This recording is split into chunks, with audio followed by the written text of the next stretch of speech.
today I want to talk to you about something that, the calendar changes to May and all of a sudden we kind of get this panic going. At least I do. We realize that summer is coming. Our kids are going to be with us all summer long, and that can put the fear of dread into all of us. So today I want to give you some concrete tools that you can start using right away to prepare yourself for this event. Notice I didn't say figure out what to do with your kids. That's a whole different subject. But today we're going to talk about preparing you, the mom, because that's really where the good stuff happens. So there's something I've noticed a lot with the moms in our community.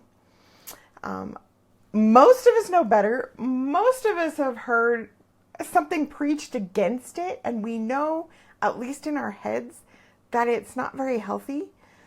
But there's still something I see the majority. I'm going to say the majority. By probably a pretty overwhelming amount. It's something I see the majority of our moms are still doing. They're still trying to do it all, to be it all, and to embody what seems to be the new definition of womanhood, which is badass. I don't know where that came from. I don't particularly care for it.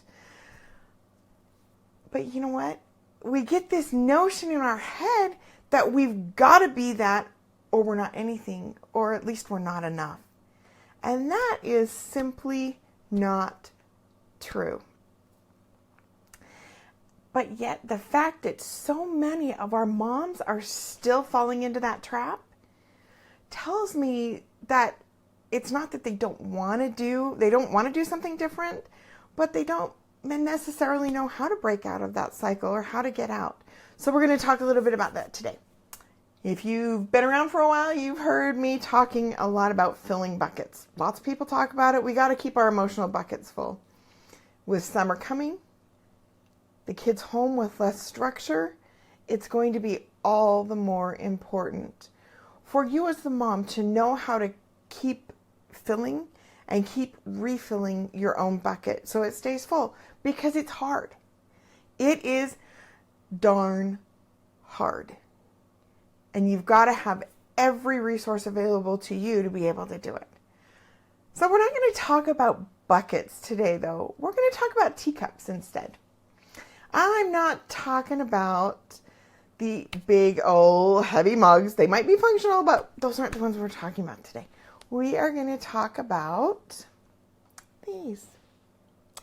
The pretty ones. They're functional. Okay?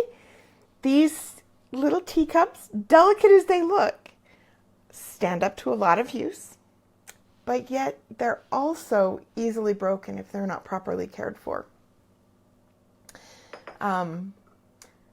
There's another interesting thing about a teacup like this versus one of the big old heavy mugs, is that a teacup like this might just be revered highly enough to be passed from generation to generation.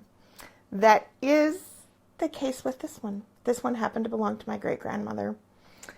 It's precious to me. It's irreplaceable. And, it was probably once part of a set, but it's now a lone survivor. That teacup represents who we are. That's who I see who we really are. So I want you, it also represents how we need to properly care for ourselves as well.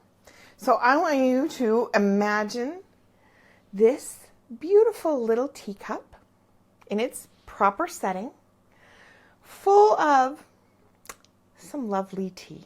Maybe a lovely orange blossom or a chamomile tea, whatever kind you like, whatever's your favorite. How does this little cup feel? How does it smell?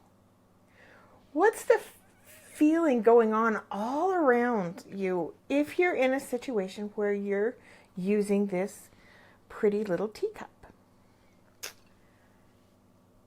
Okay. Peaceful, relaxing, restful, right? That cup represents our healthy self. Whatever is inside that cup is our personal fuel. It's what keeps us going. It's what charges our batteries. It's what makes us tick.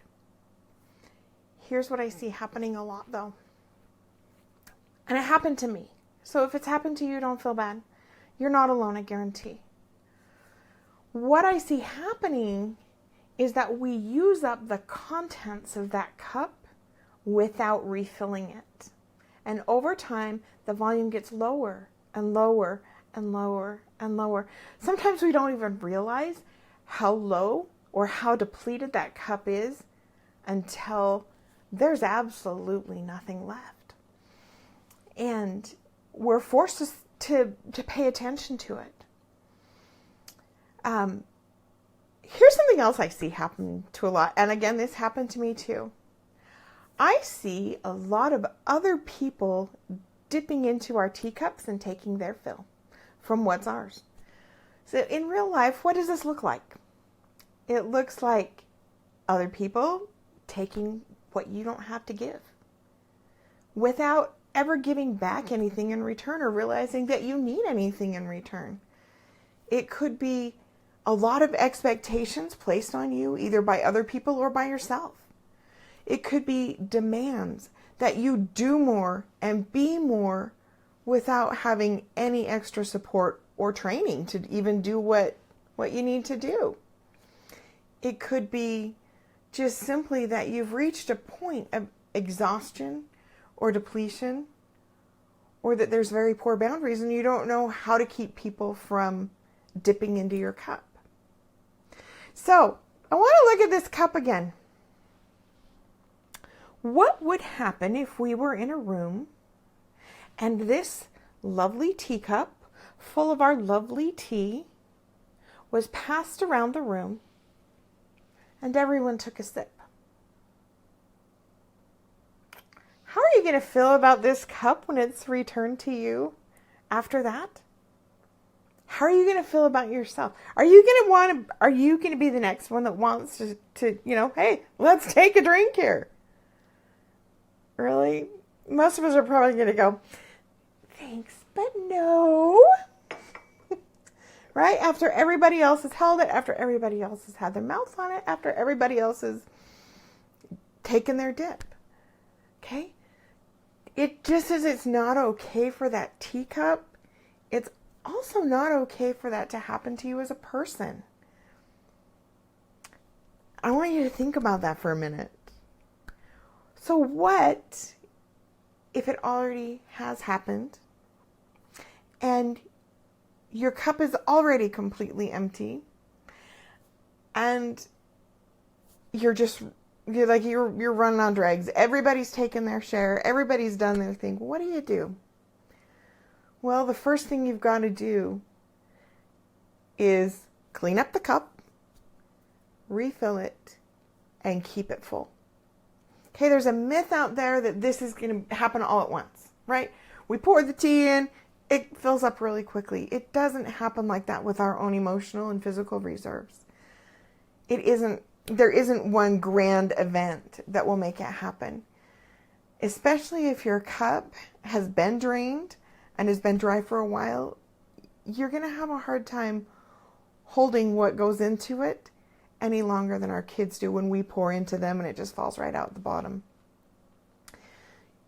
What you need to do is fill it drop by drop by drop and be very intentional about making sure that you're listening to what your body is telling you, that you're using healthy coping and calming tools, especially when this is such a high stress time of year for our kids. We've got Mother's Day, we've got end of school coming, there's field trips galore, there's tests galore. It's just a really intense time. And that will spill over into our homes. And so it's so important that we moms fill our cup with healthy things that aren't addictive. We don't want to be engaging in things that are addictive or cause us more problems later on, all in the name of escape or self-care. Things like deep breathing, stretching, taking a walk, making sure that your own physical needs are met, reaching out to somebody to talk to them, making sure that you aren't taking on too much. What we do doesn't have to be a big or a flashy thing. It doesn't have to be a trip to the spa. It doesn't have to be getting your hair or your nails done. Really, it can be as intentional as looking at your body and say, whoa, I am super stressed out right now. I need to recenter things. I need to get away for a few minutes, even if that means 5 minutes in the bathroom. Excuse me. Whatever it is that we need to do, use whatever resources you have available. Right here, right now. You can start this today. I promise. Another thing that helps a lot with keeping our cup full is saying no. And it really is okay and even necessary to start saying no. In other words, if it's not filling your pretty little teacup and keeping your pretty little teacup full, then it's going to take away from you and it's going to drain from you. And those are the things it's okay to say no to.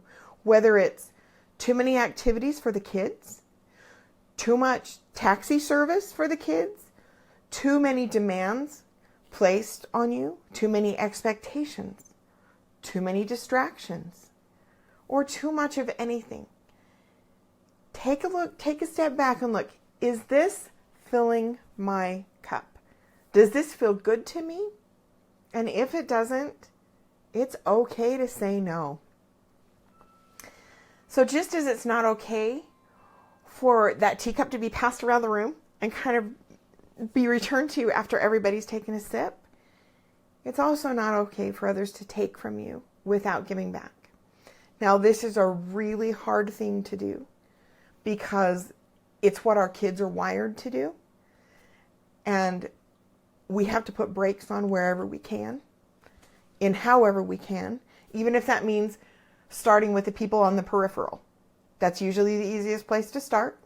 Starting with the people on the outside. Just saying, you know what, this isn't working for me right now. This is not something I can do.